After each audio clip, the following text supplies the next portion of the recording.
പ്രിയ പ്രേക്ഷകരെ, കേരളത്തിന്റെ മനസാക്ഷി ഒന്നാകെ ഞെട്ടിച്ച നെന്മാറ ഇരട്ടക്കൊലപാതക കേസ്.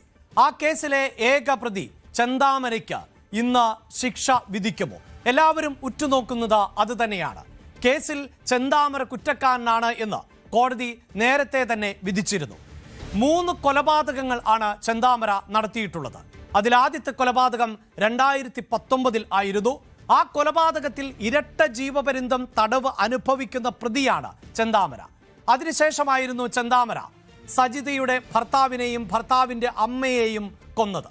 2019 ഓഗസ്റ്റ് 31 അയൽവാസിയായ സജിതയെ വെട്ടിക്കൊലപ്പെടുത്തിയത്.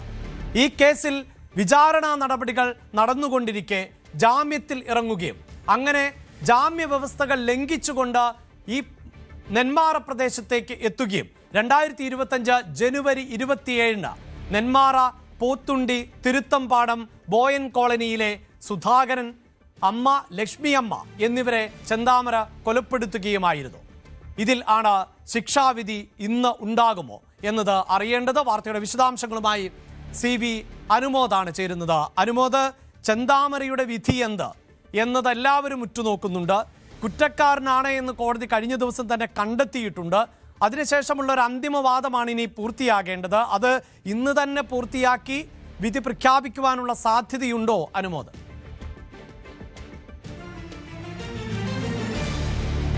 അഭിലാഷ്, ഈ കേസിൽ ചെന്താമര കുറ്റക്കാരനെന്ന് കണ്ടെത്തിയ സാഹചര്യത്തിൽ ഇനിയുള്ളത് ഈ ശിക്ഷ വിധിക്കുന്നതിന് മുൻപായിട്ടുള്ള വാദപ്രതിവാദമാണ്. അതായത് ഇയാൾക്ക് പരമാവധി ശിക്ഷ നൽകണമെന്ന് പ്രോസിക്യൂഷൻ ആവശ്യപ്പെടുന്നുണ്ട്. ഇരട്ട കൊലപാതകം ആസൂത്രിതമായിട്ടാണ്, മുൻ കൊലപാതകത്തിൻ്റെ തുടർച്ചയായിട്ടാണ്. അയാൾ പൊതുസമൂഹത്തിനും അതുപോലെ തന്നെ സുധാകരൻ്റെ കുടുംബത്തിനും വലിയ ഭീഷണിയാണ്. അങ്ങനെ പലവിധ കാരണങ്ങളും പലവിധ തെളിവുകളും ഒക്കെ തന്നെ പ്രോസിക്യൂഷൻ ഇതിനോടകം തന്നെ കോടതിക്ക് മുമ്പാകെ സമർത്ഥിച്ചിട്ടുണ്ട്. അതിന് ഒപ്പം ഇയാൾക്ക് പരമാവധി ശിക്ഷ നൽകണം എന്നുള്ള വാദവുമായി ഇപ്പോൾ പ്രോസിക്യൂഷൻ ഇന്ന് കോടതിയിൽ വാദം തുടങ്ങുക.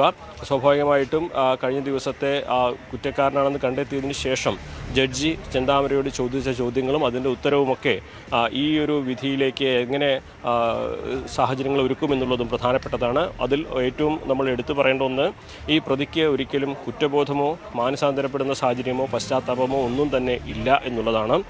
തനിക്ക് നേരെ വരുന്നവരെ താൻ നേരിടുമെന്ന ഭീഷണിയും അതുപോലെ തന്നെ ഇക്കാര്യത്തിൽ ഒരു വിട്ടുവീഴ്ചയ്ക്കും താൻ ഇനിയും തയ്യാറല്ല എന്ന മറുപടിയൊക്കെ ചെന്താമര ഈ ഒരു കുറ്റകൃത്യം ചെയ്യാൻ ഉറച്ചയാളാണെന്ന ബോധ്യം കോടതിക്ക് മുമ്പാകെ തന്നെ അല്ലെങ്കിൽ കോടതിയെ തന്നെ ബോധിപ്പിച്ചിട്ടുണ്ട്, അല്ലെങ്കിൽ കോടതിക്ക് ബോധ്യപ്പെട്ടിട്ടുണ്ട് എന്നുള്ളതാണ്. ഇയാൾക്ക് മാനസിക നിലയിലൊരു പ്രശ്നമില്ല എന്ന ജില്ലാ സൈക്കോളജിസ്റ്റിൻ്റെ സർട്ടിഫിക്കറ്റും ഈ കുറ്റകൃത്യങ്ങളൊക്കെ അയാൾ ഇൻറ്റൻഷ്യലി, അതായത് മനഃപൂർവ്വം ചെയ്തതാണ് എന്നുള്ളതും കോടതിക്ക് ബോധ്യപ്പെടുത്താൻ സഹായിച്ചിട്ടുണ്ട്. അപ്പോൾ ഒരു കുറ്റവാളി, അതായത് എപ്പോൾ വേണമെങ്കിലും മറ്റൊരു കുറ്റകൃത്യത്തിൽ ഏർപ്പെടാൻ മടിയില്ലാത്ത സമൂഹത്തിനും ഈ പറയുന്ന സുധാകരൻ്റെ കുടുംബത്തിനും ഒക്കെ ഭീഷണിയാവുന്ന ഒരു കുറ്റവാളിയാണ് ചെന്താമര എന്ന് കോടതിക്ക് ഇതിനകം ബോധ്യപ്പെട്ടിട്ടുണ്ട്. ഇനിയിപ്പോൾ അയാൾക്ക് ഈ തെളിഞ്ഞ കുറ്റങ്ങൾക്ക് പരമാവധി ശിക്ഷ നൽകുക എന്നുള്ളതാണ് പ്രോസിക്യൂഷൻ ആവശ്യപ്പെടുക. അതായത് വധശിക്ഷ തന്നെയാണ് ഇതിൽ ഏറ്റവും ക്യാപിറ്റൽ പണിഷ്മെൻറ്റ് തന്നെ ഇയാൾക്ക് അർഹിക്കുന്നതെന്ന് പ്രോസിക്യൂഷൻ വാദിക്കുന്നുണ്ട്. സ്വാഭാവികമായിട്ടും ഈ ഒരു ഇരട്ട കൊലപാതക കേസിൽ അതിന് മുൻപ് നടന്നൊരു കൊലപാതകവുമായി ബന്ധപ്പെട്ടതാണ് ഇരട്ട കൊലപാതക കേസ് എന്നിരിക്കെ അതിനുള്ള എല്ലാ സാധ്യതകളും ഉണ്ടെന്ന് പ്രോസിക്യൂഷൻ വിശദീകരിക്കുന്നുണ്ട്. എന്നാൽ അപ്പുറത്ത് സംശയത്തിൻ്റെ ആനുകൂല്യവും മറ്റും ഇതൊരു പരിപൂർണമായി തെളിയിക്കപ്പെട്ട കേസല്ല എന്ന തരത്തിലുള്ള വാദമൊക്കെ പ്രതിഭാഗം ഉന്നയിച്ചാലും അത് എത്രമാത്രം കോടതി പരിഗണിക്കുമെന്നുള്ളതാണ് കണ്ടറിയേണ്ടത്. കോടതിയുടെ നിലപാട് തന്നെയാണ് ഇതിൽ പ്രധാനമായിട്ടുള്ളത്. അപൂർവങ്ങളായ കേസായിട്ട് ചെന്താമരയുടെ ഇരട്ട കൊലപാതക കേസിനെ കണ്ടിട്ട് അയാളുടെ പശ്ചാത്തലവും അയാളുടെ കുറ്റകൃത്യങ്ങളുടെ ചരിത്രവും എല്ലാം പരിഗണിച്ച് ഇത്തരത്തിലൊരു ക്യാപിറ്റൽ പണിഷ്മെൻറ്റ് അയാൾക്ക് നൽകുമോ എന്നുള്ളതാണ് അറിയാനുള്ളത്. 11 മണിക്ക് കോടതി ആരംഭിക്കുമ്പോൾ തന്നെ ആദ്യം തന്നെ ഈ കേസ് പരിഗണിക്കുമെന്നാണ് നമുക്കറിയാനാകുന്നത്.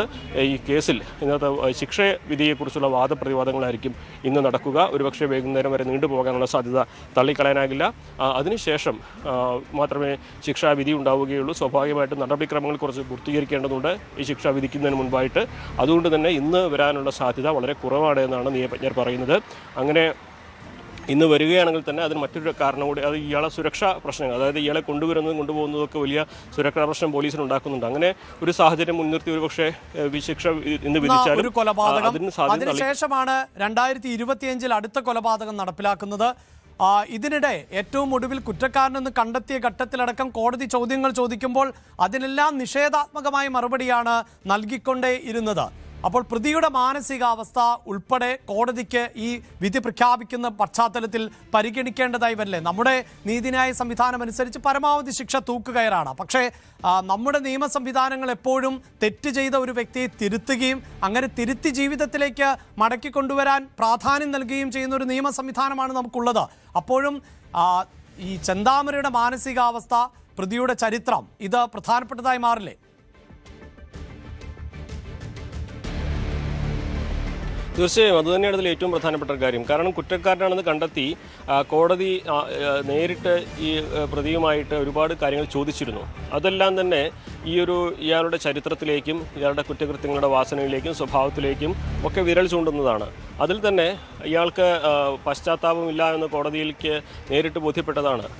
എനിക്ക് നേരെ വന്നാൽ ഇനിയും നേരിടുമെന്ന മറുപടിയും ഗാന്ധിജിയല്ല എന്നുള്ള മറുപടിയൊക്കെ അത് സൂചിപ്പിക്കുന്നതാണ്. എനിക്ക് നേരെ വന്നാൽ ഞാൻ വിടുകയില്ല എന്ന് പറയുമ്പോൾ സ്വാഭാവികമായിട്ടും അയാൾക്ക് ഒരു മാറ്റവും സംഭവിച്ചിട്ടില്ല എന്നുള്ളത് തന്നെയാണ് അത് സൂചിപ്പിക്കുന്നത്. മാത്രമല്ല തനിക്ക് തൂക്കുകയർ തന്നാലും കുഴപ്പമില്ല എന്ന് കോടതിയുടെ മുഖത്ത് നോക്കി പറയുന്നത് ഒരു സാഹചര്യത്തിലേക്കും ഈ പ്രതി എത്തിയിട്ടുണ്ട്. അതായത് കോടതിയെ പോലും വെല്ലുവിളിക്കുന്ന, ധിക്കാരപൂർവ്വം സംസാരിക്കുന്ന തരത്തിലേക്ക് ഇയാളുടെ പെരുമാറ്റം ഉണ്ടായിട്ടുള്ളത് എന്നുള്ളതും ഈ കുറ്റകൃത്യത്തിന്റെ വിധി നിർണ്ണയത്തിൽ നിർണായകമായിട്ടുള്ള ഒന്നാണ്. അറിയേണ്ട ചോദ്യത്തിന് ഉത്തരം ഒന്ന് മാത്രമാണ്: ചെന്താമരയ്ക്ക് തൂക്കുകയർ ലഭിക്കുമോ ഇല്ലയോ എന്നത് മാത്രം.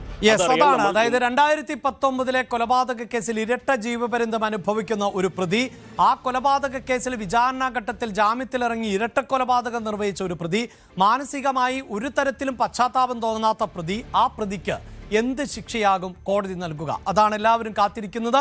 ഒരുപക്ഷെ ഇന്ന് തന്നെ കോടതി നടപടികൾ, അന്തിമവാദം പൂർത്തിയാക്കി വിധി പ്രഖ്യാപിച്ചേക്കാം. അതല്ല എങ്കിൽ അന്തിമവാദത്തിന് ശേഷം വിധി പ്രഖ്യാപനം മറ്റൊരു ദിവസത്തേക്ക് മാറ്റിവെക്കാനുള്ള സാധ്യതയും തള്ളിക്കളയാനാകില്ല. കൂടുതൽ വാർത്തകൾക്ക് News 18 Keralam YouTube channel subscribe ചെയ്യുക.